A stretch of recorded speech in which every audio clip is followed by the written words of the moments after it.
Are you mad that there's a ceasefire? Where do you stand?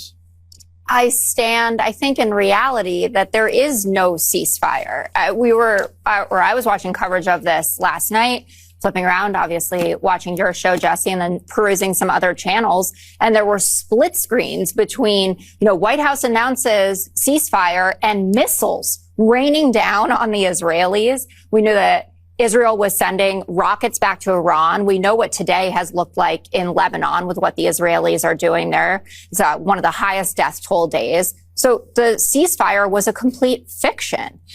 When even Fox is willing to admit that this ceasefire Trump announced is just another one of his lies, he's in trouble. The Iranians originally put forward a 10-point plan that was fundamentally unserious, unacceptable, and completely discarded. It was literally thrown in the garbage by President Trump and his negotiating team. Many outlets in this room have falsely reported on that plan as being acceptable to the United States, and that is false. With the president's deadline fast approaching and the United States military completely decimating Iran with each passing hour, the regime acknowledged reality to the negotiating team. They put forward a more reasonable and entirely different and condensed plan to the president and his team.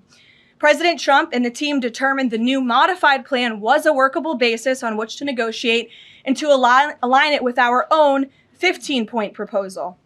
The president's red lines, namely the end of Iranian enrichment in Iran, have not changed. And the idea that President Trump would ever accept an Iranian wish list as a deal is completely absurd. Trump is used to lying to his MAGA base and them believing it. He's doing that now on a world stage and about a war that literally we can all see and read about in real time.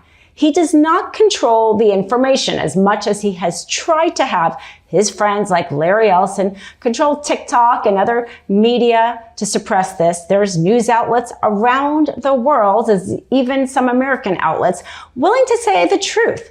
And the fact is Carolyn Levitt was trying to gaslight an entire nation by trying to somehow say that it's the media's fault for criticizing this 10-point deal that Trump said, twisting herself into knots.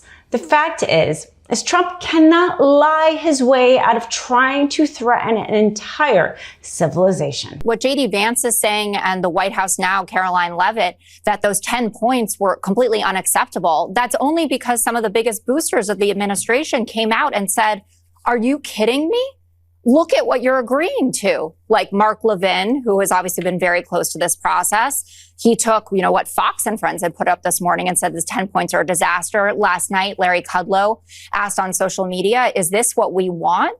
I mean, the deal, the 10 points that they sent in response to our 15 points allow them, as Dana said, to control the Strait of Hormuz and to decide what they charge. So that could be $2 million per tanker, and they split that with the Omanis, or then the FT reported this morning a proposal to do $1 for every barrel, and they want it to be paid in crypto, which would be untraceable. And we know that because Donald Trump loves to be paid in crypto.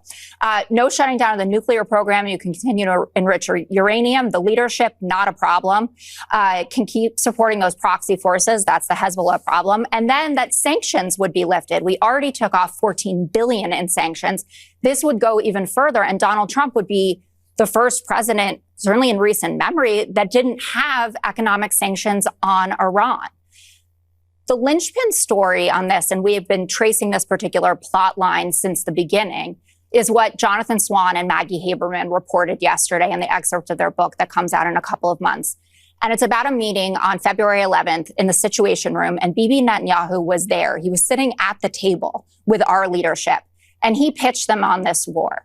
Donald Trump was interested. Pete Hegseth was interested.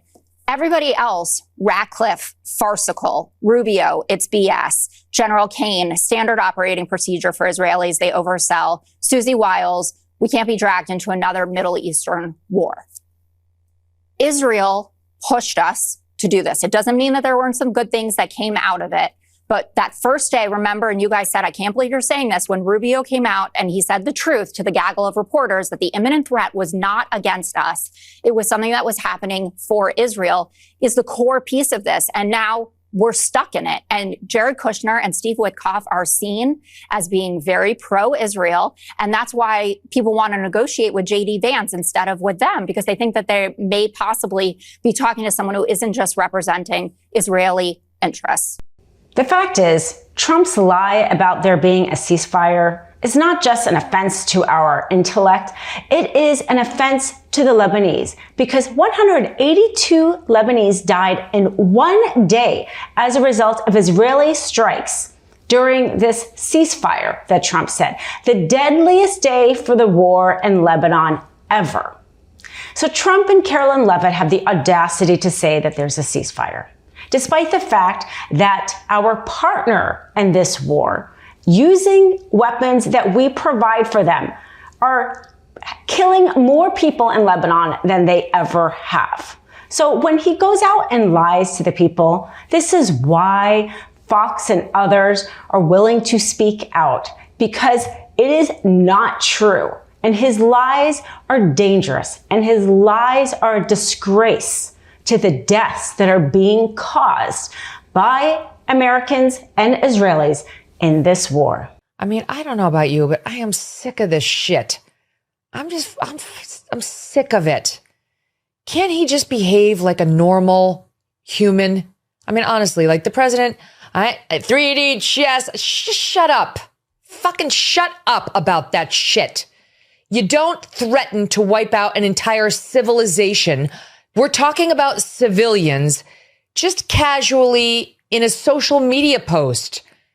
You know, like I am the first to try to understand Trump and his strategy and to not freak out over his weird social media posts and language that is loose and incendiary. Truly, I've lived with it for 10 plus years.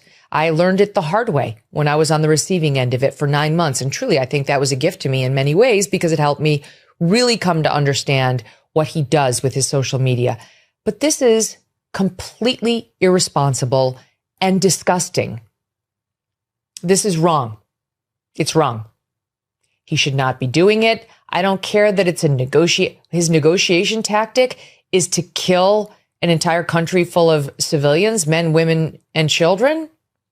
An American president so that the Strait of Hormuz will be opened. It's just wrong. It's not hard to say it. It's not hard to recognize it. I wish he would stop doing this. Like, he can't negotiate without doing this. What does that say about him? What does that say about the position that our country is in right now in these negotiations? He's got to say this. He can't be a dignified, strong leader without threatening a bunch of war crimes. Pushback from this war, this obvious illegal war, isn't just coming from the typical circles. It's coming from the likes of Tucker Carlson and Megyn Kelly. Now, Megyn Kelly, who has been lockstep with Trump for years, despite how he had gone on the offense when she asked him a tough question in a debate when she was one of the moderators. Something as simple as that is doing her job. And he was offensive to her for years, but she was willing to back him because of his power.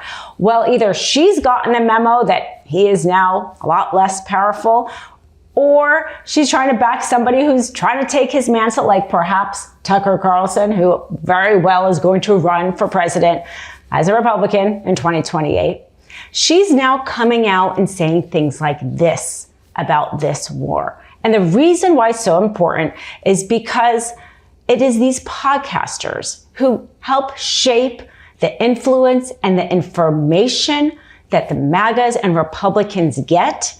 And so when they're willing to start criticizing Trump, then others, and perhaps even the spineless Republicans, would be willing to start criticizing Trump. And perhaps Mike Johnson might be willing to come and take back the power that Congress rightly has to declare war or not, based on the power given to them in the Constitution.